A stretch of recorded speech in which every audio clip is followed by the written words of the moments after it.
Welcome to Own Your Heart Health. I'm Dr. Regina Druz, your holistic cardiologist. This week, we will dive into common heart health concerns, uncovering root causes, and unpacking scientific discoveries and controversies. The information provided does not constitute medical advice. Please contact your healthcare practitioner before making any changes that may impact your health. Hi, everyone. So this is another exciting episode for me because I don't know if you know or not, but I actually love to eat. I love food. I come from Eastern Europe and we didn't necessarily have much, but when we did have food, there was usually a lot of it. And today I'm with a great colleague of mine, Dr. Artemis Morris. She is from Artemis Wellness Center, which is absolutely one of a kind, a spectacular practice that really puts nutritional foundation as the foundation that patients need to build upon. She is also an author of a book, Anti-Inflammatory Diet, and she culturally, historically comes from one of the most interesting and talked about regions in the world when it comes to vascular disease, heart disease, stroke, even cancer. And of course, that's a Mediterranean region where, we have had some of the earlier studies and even some of the later studies that had showed us the impact of diet, ingredients, nutrients on our health. Welcome, Dr. Artemis, to the show. Thank you so much for having me, Dr. Druz. I'm a big fan and I love the work that you're doing. Really appreciate that you're around for all of us. Thank you. Thank you. So I'm going to ask you the same question I ask every single one of my guests. How did you grow up to be who you are today? Give us your story, sort of like your arc of how you came to be, to sit in the seat, and bring your knowledge, your expertise to benefit patients.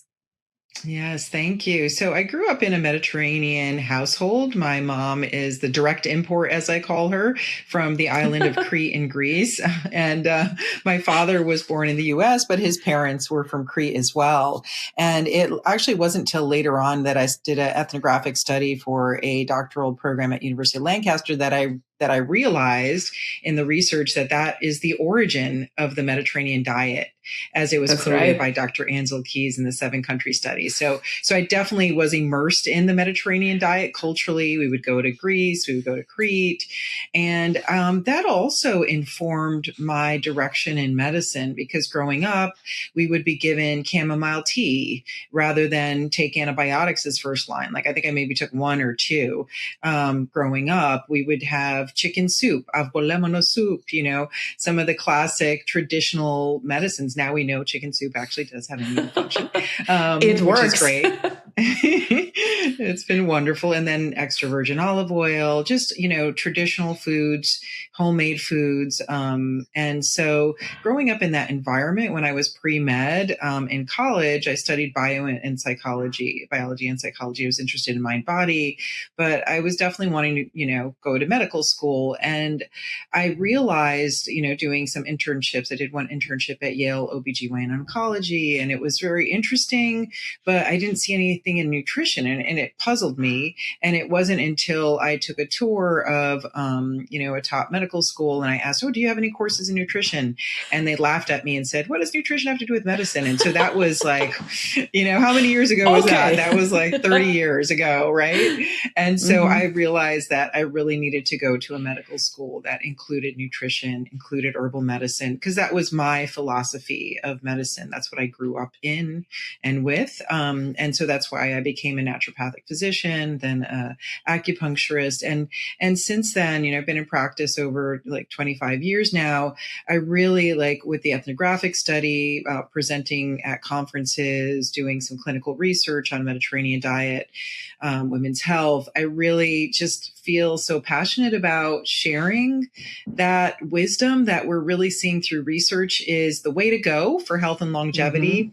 And the other piece I really love about it is that I think they aptly named me Artemis. It's not just for the rocket that went off. I was just about to say, how does it feel to be called Artemis? Because, it's such a famous name right now, right?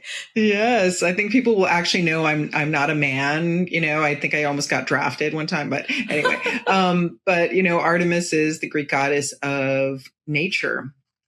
and women's health. And I do feel very passionate about helping people come back to natural foods, natural medicines that we can use, sometimes primary, sometimes complementary, and there's always a way to use nature, food, medicine as a way to heal. 100%. And, it's such a fantastic journey. And I think I'm sure it must feel very satisfying after all these years that people all of a sudden, kind of warming up to this idea that the foundational health is in our nutrition, not only in our food supply, but also in how we eat, when we eat, who we share our meals with, that sort of forms the whole fabric of our lives, because food is not just energy. It's also the messaging system, right? So, so we get our messengers and from that, our signals from that. And so I am fascinated by this because I usually, and maybe you're seeing the same, is that I sort of see, patients kind of segregate into two large groups, right? There is one group of patients who very much believes that nutritional approach is all they have to do. So in other words, they sort of say, okay, I'm elevating nutritional approach. I'm going to stick with Mediterranean diet or anti-inflammatory diet. And that's it. That's going to fix everything.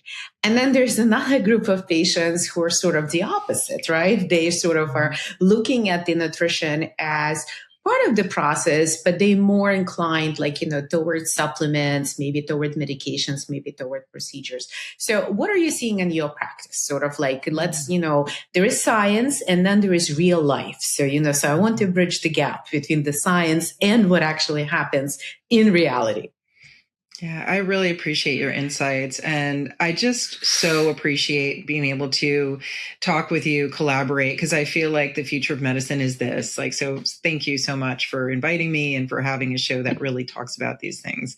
Really appreciate that. So I do see that as well, where it's it really comes down to how much work do you want to do? How much of an active participant do you want to be in your own healthcare? And for some people, they might not want to. I see that more women, as we know statistically, do integrative medicine, and there was a study, I'm doing a talk for a holistic nursing conference, and I came across this one study that showed that women have more self-reported chronic health issues, but yet live longest too. So I think, there is a motivation for, when we're aware of our bodies, when we get stressed out, when we're aware of things going on, we might be more motivated to change, especially do things that help to empower us. But it does come down to, in many ways, how much work do you want to do? How active do you want to be? And nutrition can be complementary, it can be primary, but there's something called therapeutic order in naturopathic medicine. I think that is probably not talked about enough, whereby in naturopathic medicine, it's not don't do any drugs, don't do any surgery. That's, that's all medicine. We don't want to exclude any medicine that is needed for the right person at the right time, at the right dose. It's just that we start with foundation and we build our way up. And that's another reason why I so appreciate being able to collaborate with a specialist like yourself, who really knows, what pharmaceuticals, and also can appreciate how we can work together on nutrition and nutraceuticals as well. So very interesting. So what is that therapeutic order? Because, some of it sort of sounds to me like there is some overlap, and it's probably intentional with functional medicine, right? Because functional medicine started was built on the shoulders of naturopathic medicine. And, of course, our modifiable lifestyle factors, nutrition is a very powerful modifiable lifestyle factor. But what is the therapeutic order in naturopathic medicine that you usually lean into when you're working with a patient? Oh, that's such a great question. And I love the way you said that functional medicine was born on the shoulders of naturopathic medicine, because that was my personal experience, that living history I had being in naturopathic medical school at Bastyr, which was in Seattle, Washington. And that's when Dr. Jeffrey Bland started to form the Functional Medicine Institute. And so because functional medicine principles were always a part of naturopathic medicine, it's I love that he brought that into general medicine, and so it is a beautiful thing that we can all have a philosophical approach that recognizes root cause, that recognizes nutrition, that can look at modifiable factors that are really great for patients to be able to use on their own. So the therapeutic order really, it looks like a little pyramid, and I could share that with you, offline too. And if you want to post that, you're welcome to. We'll post that for all of our listeners so that they can print it and study it and take notes. I love it. I love it. And it makes a lot of sense because it's really, you start with the foundation. The foundation is really lifestyle medicine, which is a part of naturopathic medicine, functional medicine, any kind of integrative practice. So that's like, our diet. Like you can go ahead and, do many different things for health. But if your diet is off, then as you mentioned, this is the information our body needs for chemical signaling. And so you start with diet, you do lifestyle. So, sleep, exercise, structural balance too. So we also recognize that, for example, above and beyond movement medicine and exercise, there is something of having structural balance. So I also do acupuncture. I'm a licensed acupuncturist, do craniosacral. So this is where orthopedic, looking at more like, craniosacral, some of the medicine to help keep our physical alignment, and I used to be a dancer too. I have a feeling you did some really great stuff too. I have a feeling you've got many wonderful sides to you as well. But just when you're in alignment, you're standing tall, maybe for women, you're putting your hands on your, when you're standing in that structural alignment, that also allows, this is like kind of chiropractic. And so to help the nerves be nourished. And then we go higher up. So, it might be someone has a nutrient deficiency. So this is where, as in functional medicine too, along with naturopathic, we look at what kind of nutrient deficiencies are there. Like, for example, B12 deficiency, very common in people with GI issues, even if they're eating meat, which is, animal sources of B12. So getting the microbiome on balance, looking at what nutrients the body needs, what nutraceuticals, nutritional supplements, it goes higher up.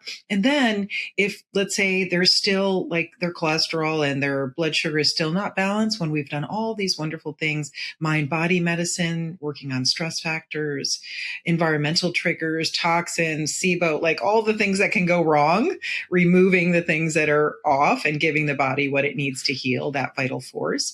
And they still aren't where they need to be. This is where pharmaceutical drugs can be lifesavers for people, and especially I feel like, in emergency situations, thank God we have, emergency people and emergency medicines and drugs and surgery to help, but that goes higher up. So in a naturopathic medical consult, we definitely work on foundation and we collaborate, or, in some states, we also do prescribe. This is where, a pharmaceutical might be indicated as the right medicine at the right time. So, sometimes surgery is the right thing. So, but it's not, we don't start there. We start with foundation and then say, all right, is your body able to heal itself, with given this? And then if not, okay, let's get these other helpers on board. So hopefully that was understandable. That was great. And I have to tell you, this is so important because what I find quite often is that patients are not necessarily aware of this, right? So they tend to focus preferentially perhaps on one component of the intervention or the other, but they forget the fact that the individual response, the individual biology is something that we can't really control, right? This is sort of that black box, the mystery box, where despite all of our efforts, we could offer various interventions, but we don't know going into the intervention, even starting to build with that, therapeutic order, how effective it might be. I had patients who had phenomenal response to very modest interventions, like, for example, a young patient where we dropped his saturated fat intake because of his genetic predispositions and significantly elevated lipids. And just with a couple of supplements, we managed to get the LDL cholesterol ApoB drop close to 47%. And, it was funny because he went to Cleveland Clinic for executive physical and they wrote, continue seeing your functional cardiologist. I'm like, yeah, got one score there, but there is more. But the issue is that we are sort of, I think setting expectations with patients is really important because their participation, and I'm clinician just as you, is that this is what I find is the major determinant of success, right? How engaged and participatory the patients wish to be, because, it takes a lot of these daily incremental steps to change how you eat, to change the timing, to follow through with other lifestyle modifications like sleep and stress and exercise. And one doesn't get to reap the benefits of this consistency until some time passes, which is also very frustrating because one has to apply these efforts daily, but the result is sort of down the pike, so it is, I think very challenging, and I think we've been grappling with this in medicine, traditional medicine, naturopathic medicine, functional medicine, and we continue to, because this is honestly the hardest part. It's so much easier to give someone a supplement or to give someone a drug. It is so much harder to make these sustainable nutritional lifestyle changes. I mean, that's probably the hardest thing that I see myself and my patients doing, like the most difficult. I mean, has that been your experience, or do you have any tips or tricks here? Yes, I definitely absolutely see the same thing and agree. The lifestyle piece is the hardest. And I don't know if this is the right place or time for this too, but I also see that, that stress, our belief systems, spiritually too. Like, this is like where we look at, in Chinese medicine and Eastern medicine, the heart is our spirit, tied into that. Mm-hmm. And, I also talk to patients about like, how are your spirits? Like, what are you doing to feed your spirit? So I find, even for myself personally, and even in patients I've talked to, I've heard, from friends who have had heart attacks and relatives that, we talk about diet, we talk about all this, but like, what was your stress level like? Like what was really going on? And every single one of them is like, yeah, I had a very stressful event and I really think that's what did it, so I think mm-hmm. that, these lifestyle interventions are the hardest things to change. Diet actually might be easier for some people, like taking a supplement, taking a drug. It's certainly much easier to do that because then you can go on to your busy, like stressed out lifestyle. But like to really look at what do I need? Even personally, that's the thing I struggle with the most, also as a busy mom, so exactly. Absolutely. So it's different, it's interesting because I agree with you so much on this. I almost think of it as the whole concept of nutrition often misses one of its major components. And the components is that yes, there's physical nature of nutrition, right? Calories, energy. There's chemical nature, these messengers that signal our body, signal cells, to do or not to do certain things. But then there's the spiritual or emotional part of nutrition, right? That kind of is more vague, but also so important. It's about the relationships. It's about the social structure. It's about the belief system. It's about your sense of purpose. Sometimes it is about status, right? Depending on, it's hard, the food could be expensive. And, I still remember when I used to practice in the inner city setting, and we had cardiology clinic, and we had patients who were inner city population, very much underserved. And even even a basic advice, I once given a patient an advice to try to include more anti-inflammatory foods in her diet because she was suffering from multiple sclerosis. And she said, well, doc, look outside, and we were in this beautiful neighborhood, but it was an inner city neighborhood. She said, do you see a grocery store? And there wasn't a grocery store in sight. It was just, the food deserts, and it qualified as one. There were fast food, there were, sort of sweet things, but there wasn't really a fresh grocery store inside. So this advice, as much as she wishes to follow it, was very challenging. And there have been interesting interventions. They just talked about, DASH diet for hypertensive patients in inner city neighborhoods, giving them a subsidy, and it worked. But the moment the subsidy stopped, it stopped working. So, so the structural problem, that food as medicine problem, it's still there. And I think, unfortunately, it holds patients back, even for things which could be so simple, or they sound simple, but they just very challenging to achieve. Yeah, I definitely see it. And I love that you brought that up too, because, it is difficult. And you grew up in a situation, also like food insecurity is a very real situation. And, the perspective I have on it too, besides like all the, things that we so need to support people in communities to get access to healthy, good food. So important. And I also look to my ancestors, to my mom who grew up during World War II. Like the Mediterranean diet actually was found to be the healthiest diet in the world post World War II, when they didn't have resources. Literally, there really weren't that many grocery stores. You would go to the butcher, you would go to the guy that had the beans. Like, I don't know if you can relate to this. Like literally there wasn't any like white bread until World War II. Like that people use different types of bread, or like baksimadia, which is like a harder bread. And yet that was the healthiest thing. And the secret, when I did my ethnographic study on the Mediterranean diet and plants for diabetes, I found one of the secrets that's not talked about in the Mediterranean diet, and you're going to hear it today. And, all right. One of the secrets to health and longevity in the traditional Mediterranean diet that I found in the ethnographic study that is actually free, is the wild edible plants. So my mom talked about how like they would go into the fields after they cut the cruciferous vegetables, whether it's broccoli, and they would literally cut the stems and cut it until they got to the center part. That was the sweet, that was their candy. Or there's a saying, you can't put a Cretan or a goat into a field because all the greens are going to be gone. So we talked about that at some of the Yale symposium conferences on olive oil. But like these wild edible plants actually have higher antioxidant and polyphenol content than the cultivated, and they're free.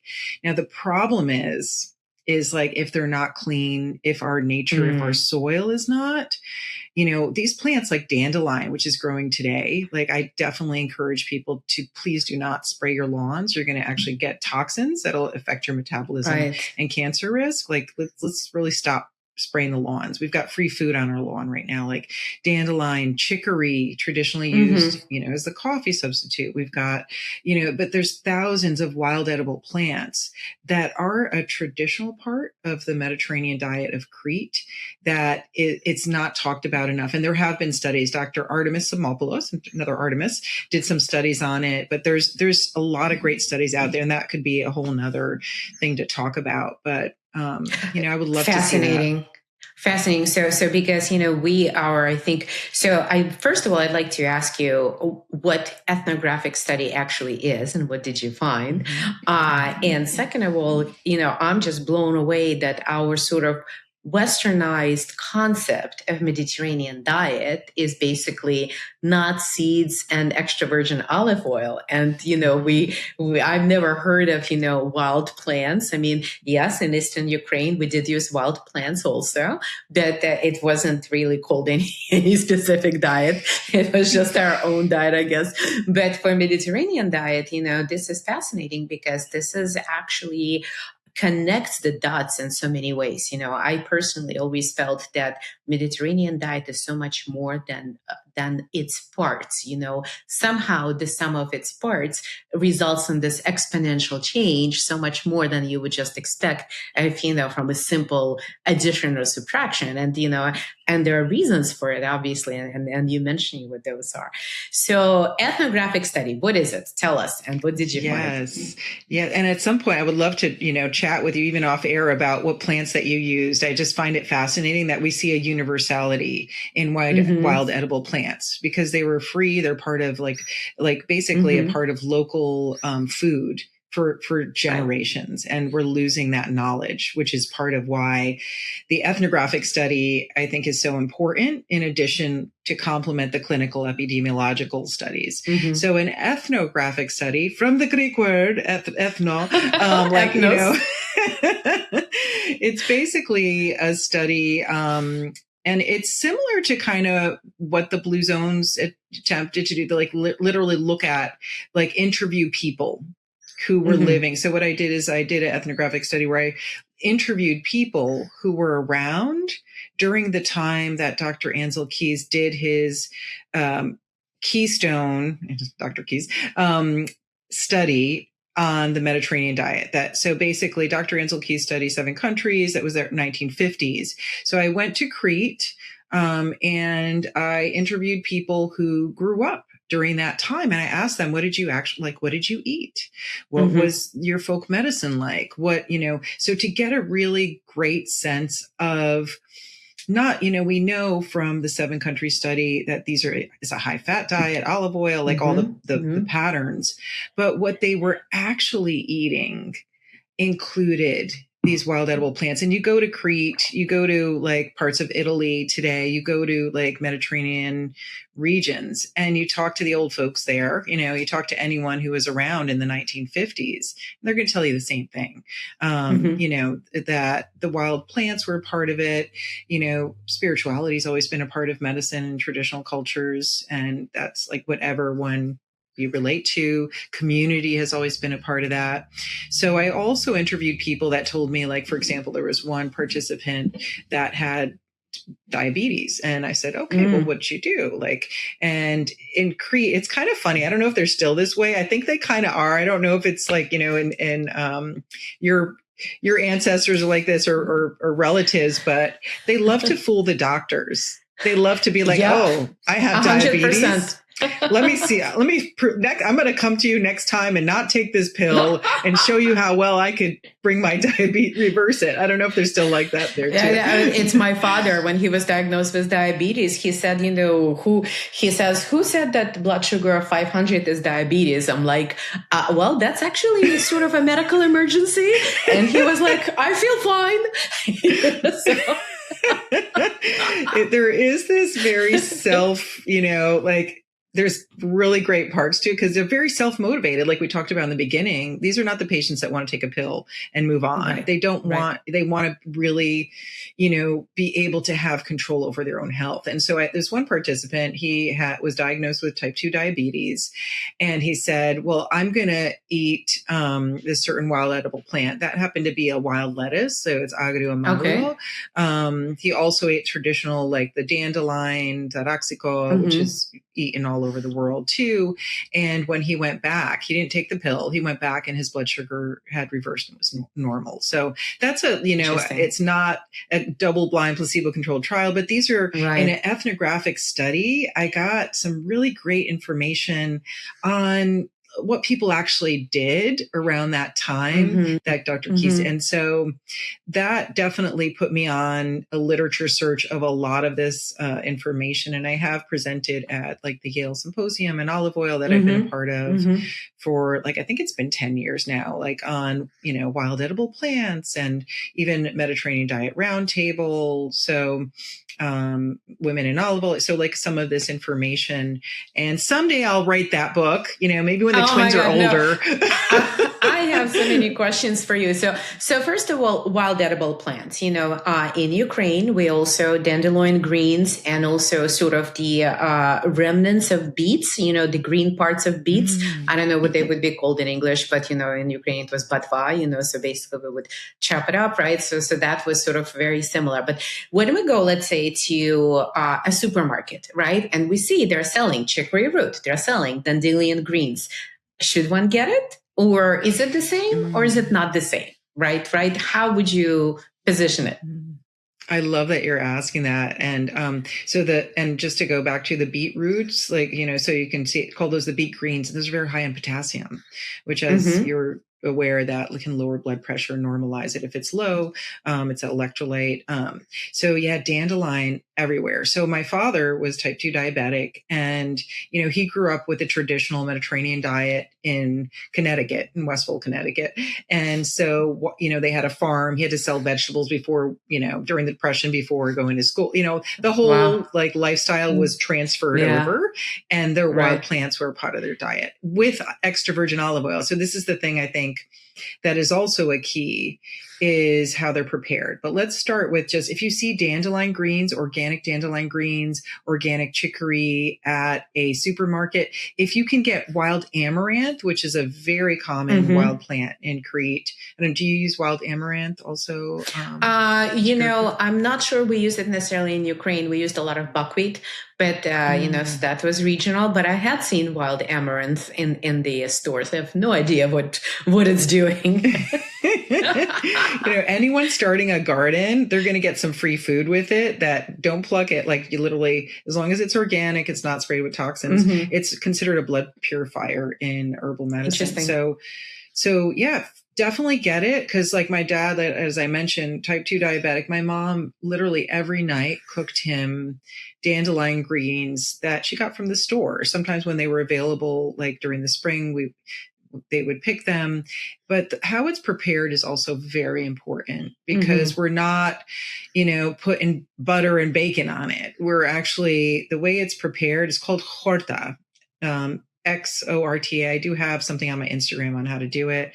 But this is something that whenever I recommend the Mediterranean diet to my patients, we talk about how to incorporate some of the more wild or uncultivated, and even dandelion greens, amaranth, like some of these things that you can't even find in the supermarket.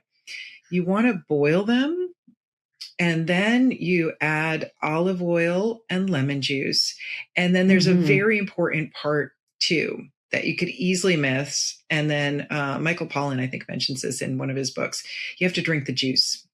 So you have to drink that lemon olive oil juice, because that's where the minerals are going to concentrate. And then you get your olive oil, you get your lemon juice, which is good for alkalinizing the body. So this is another secret to the Mediterranean diet that people are not talking about based on the ethnographic study I did.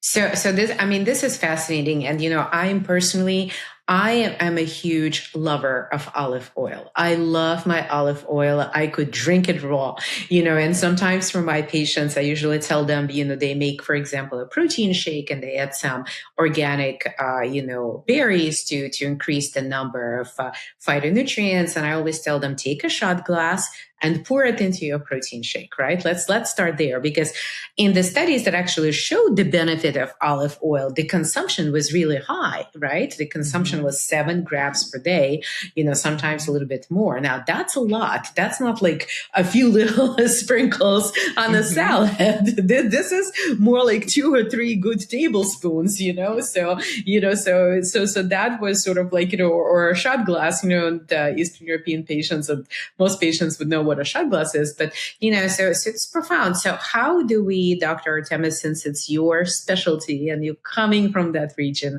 what are the most important things for people to know about olive oil? Because there are a lot of varieties. I recently got the one which had like a little QR code, and I could trace its origin. Not all of them have that, but some of them have that. There are also some sort of small farms that export it, as if it were wine, the same thing, right? You kind of sign up for that. So give us some guidance on olive oil, please. Absolutely. And, maybe I'll even just kind of put it in the context of the Mediterranean diet pattern, although your patients and, people listening, I'm sure really know what that is. It's like Mediterranean diet pattern is more vegetables, Mm-hmm. seasonal fruit, whole grains, uh, lean proteins, grass-fed meat in moderation. And then we look at dairy that is organic, dairy, a lot of sheep and goat based dairy, but in moderation, sweets in moderation. And then the, legumes, beans, very important as well in Mediterranean diet. And then the extra virgin olive oil, which is like, you literally can't say you're doing a Mediterranean diet unless you're using extra virgin olive oil as your main source of fat or oil. It's just the studies, that's it, right? Like that's a very big one there. Mm-hmm. And the great news is it's also sustainable. So we do see through like the Yale Olive Oil Symposia how there's sustainability in even planting olive trees. I love. And as you mentioned, you want to do at least 2 to 4 tablespoons a day. And the type of olive oil you're going to get. So you want to get, like, I've got some olive oils here. Like Nice. seasons. I've got I've got, there actually are a lot of really great olive oils out there. The best way to know if you have a good olive oil, and this is David Newman wrote a book about extra virgin olive oil, The Truth in Your Kitchen, and I spoke for a conference at ONAOO, basically looking at how to become an olive oil sommelier. And the number one way to know that you have good quality extra virgin, has to be extra virgin, that is the highest polyphenol content, olive oil, is you have to taste it.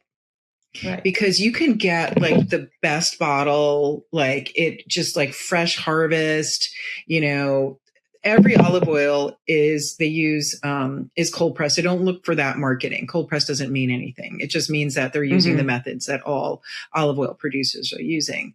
You do want to make sure it is extra virgin, because that way you're going to have more polyphenols, as the polyphenols are the ones that are antioxidant, anti-inflammatory, anti-cancer properties, even also work like natural GLP-1s, which I just did a blog on that too. We can talk about that another time. But metabolic syndrome also work for insulin resistance. But you can have a great bottle of olive oil and it sits on the shelf. You don't use it for over a year. It's exposed to HALT, which is heat, air, light, and high temperatures.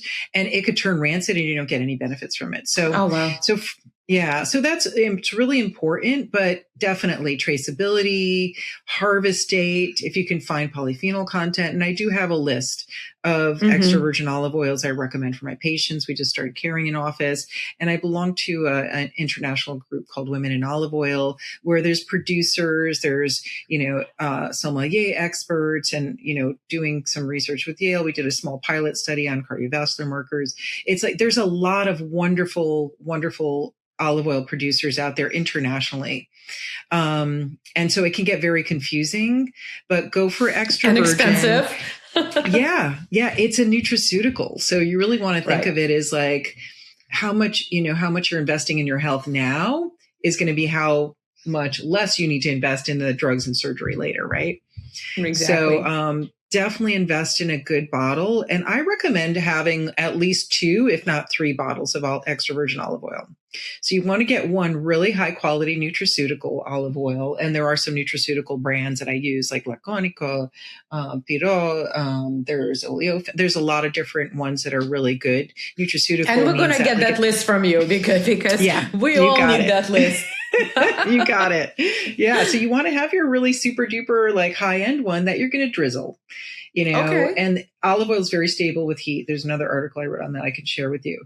Then you want to get your middle of the road one. It's still extra virgin, but it might be more for every day, for the marinades, for frying. You actually retain the, antioxidants of food better if you fry with extra virgin olive oil. It's heat stable. That's a myth. And then you might get like another one that's extra virgin olive oil, but that's even more like, French fries are also a part of the Mediterranean diet. People don't realize that too. Maybe I shouldn't mention that to anyone out there who has glycemic issues, but, when my mom is frying, French fries for the kids in extra virgin olive oil, we'll use like that third tier one maybe, because it does get expensive. So you're arranging them based on the phenol content, right? So the highest quality, Yes. the highest amount of phenols, and then you're sort of stepping it down the line depending on your applications, because you're definitely probably using significantly less per whatever the food serving is, if you're frying versus just putting it in your salad or putting it in your shake.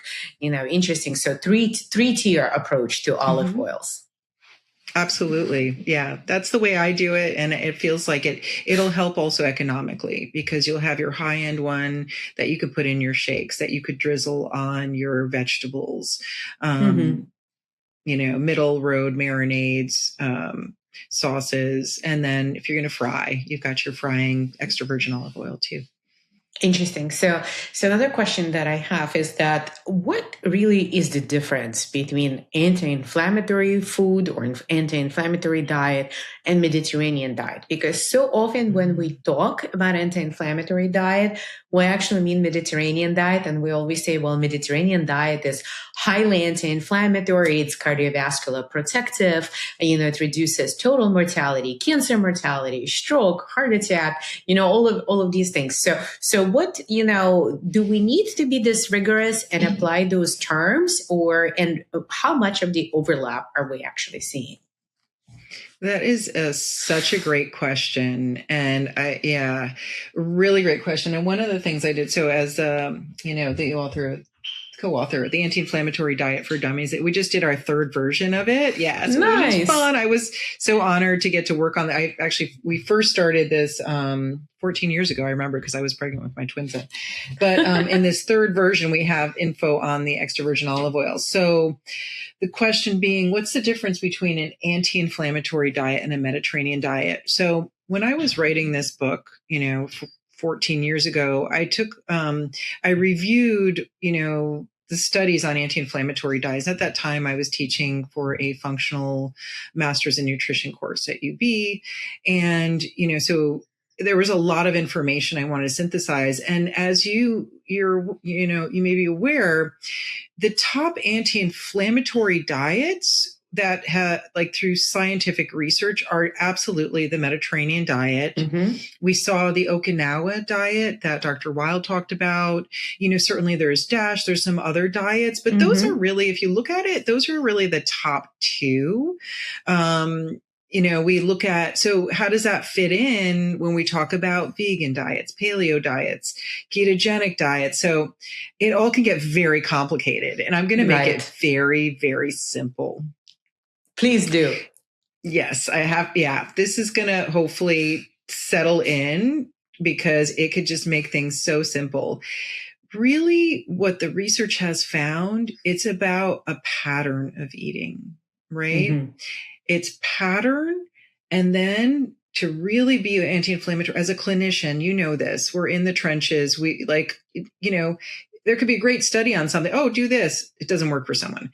So It's about eating patterns and then personalization, which is the hallmark of a naturopathic medicine, functional medicine, integrative. So the Mediterranean diet pattern is an anti-inflammatory diet pattern. And you could read 15 books out there on anti-inflammatory diets.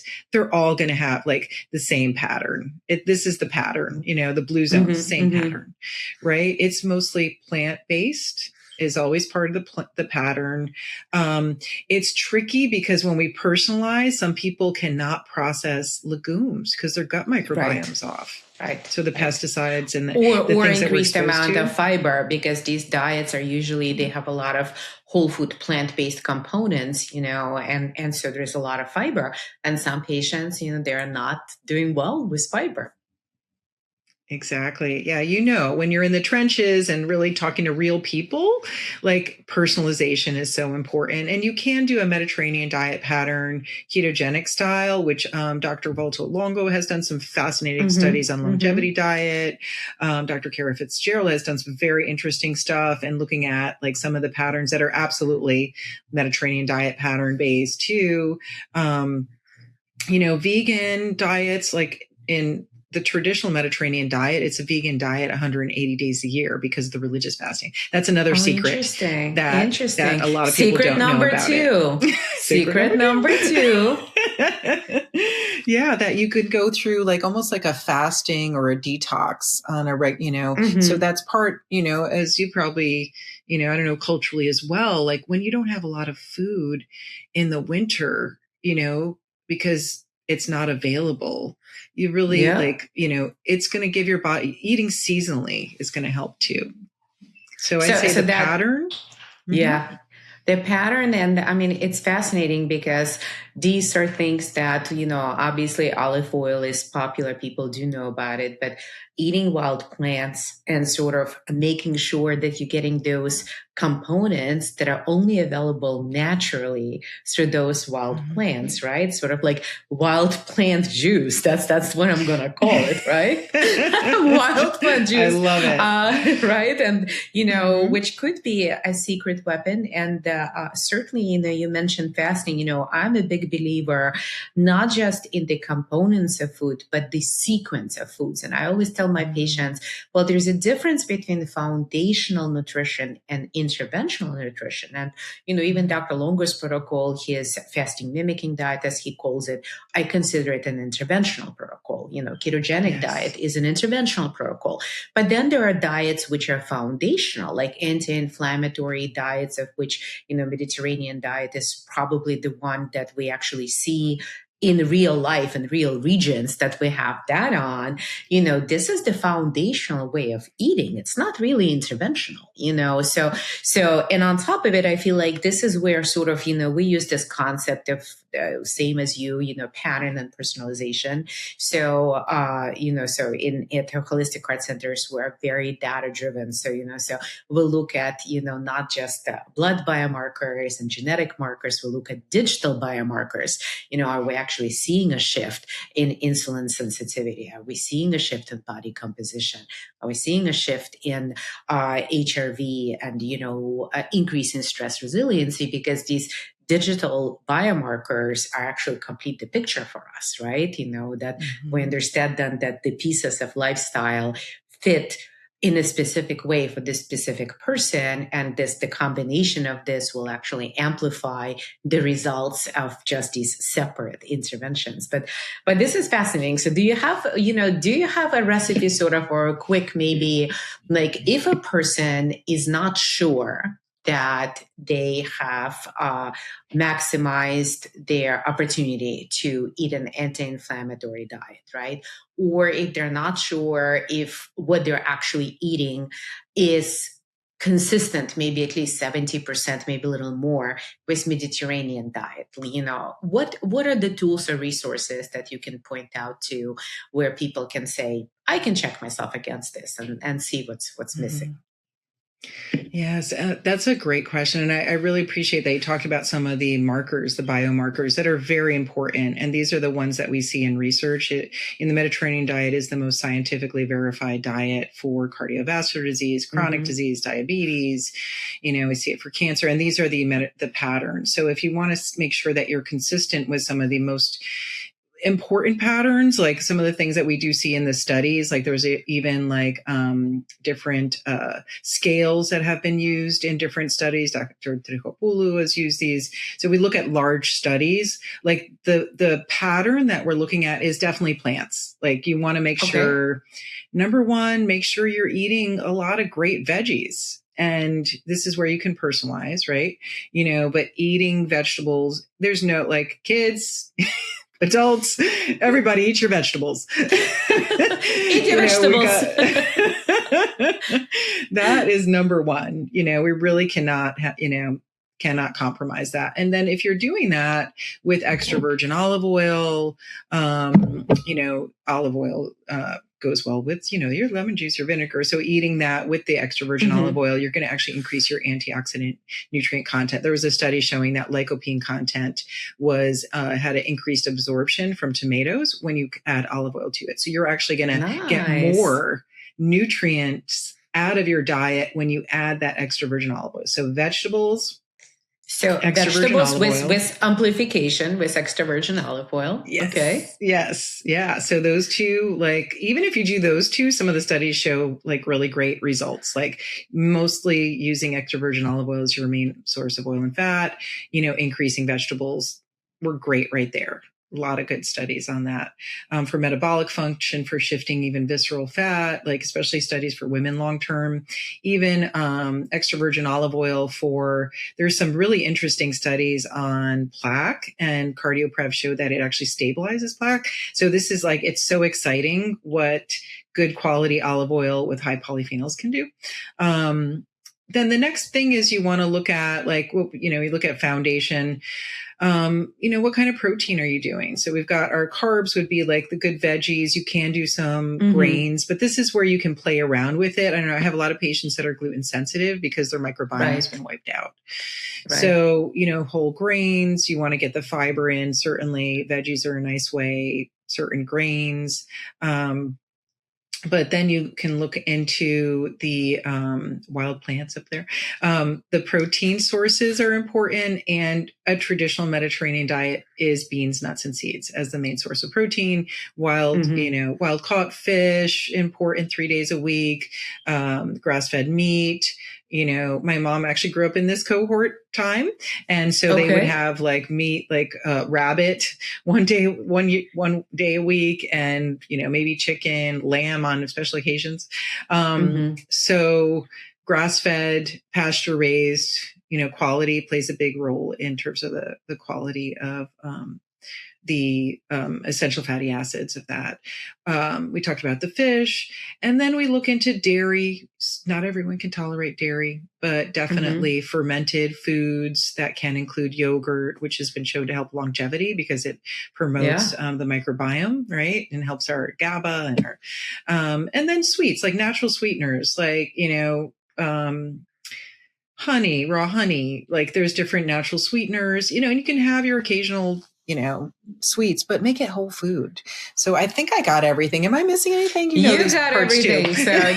So this is really good. And, I'm looking forward to, we definitely will provide a link to your book for all of our listeners. It's called Anti-Inflammatory Diet for Dummies. And Dr. Artemis is in her 3rd edition, which is great, and a link to download this magical list of various olive oils and how they're all, arranged so that we don't have to go crazy and we can actually figure out which ones are which ones. I think, this conversation made me realize is that it's so important to go back to actually speak with people who live in the region to understand that nutrition is not some sort of isolated science of different ingredients and their proportions. It's part of our culture. It's part of our geography. It's part of who we are as people.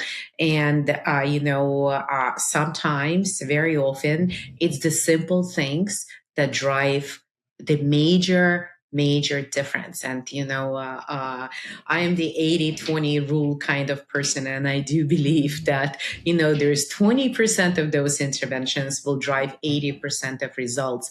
And you mentioned just a few and they've been profound. So, so Dr. Artemis, thank you so much. This has been super enlightening conversation for me. And I'm running off to get dandelion greens. Excellent. If you're not spraying your lawn, you could literally pick them from there. Oh, no. I think I'll go through the supermarket on this one, but I will wash them, of course, but I trust the supermarket a little bit more than my, lone spraying company, although they claim to be non-toxic, but, which unfortunately just don't know. We'll have to go foraging together. I'd love to see what kind of Ukrainian herbs that you know about. Oh, I used to forage for mushrooms when I was young because that was like a big pastime in Ukraine.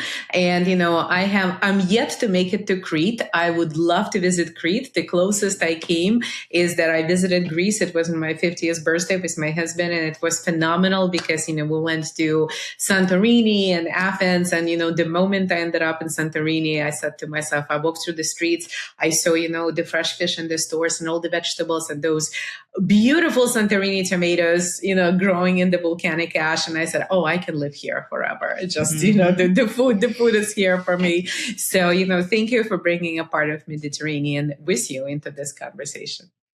And you're like, everyone can hear it. You're invited. So we're going to figure that out. Exactly. We're going to figure out our wild foraging trips. Take care, everybody. Thank you for tuning in to Own Your Heart Health with Dr. Regina Druz. This podcast is powered by Holistic Heart Centers. If you enjoyed the show, please rate and review us on your favorite podcast platform. To learn more about our services, visit holisticheartcenters.com and subscribe to our YouTube channel. The link is in the show notes. See you next week.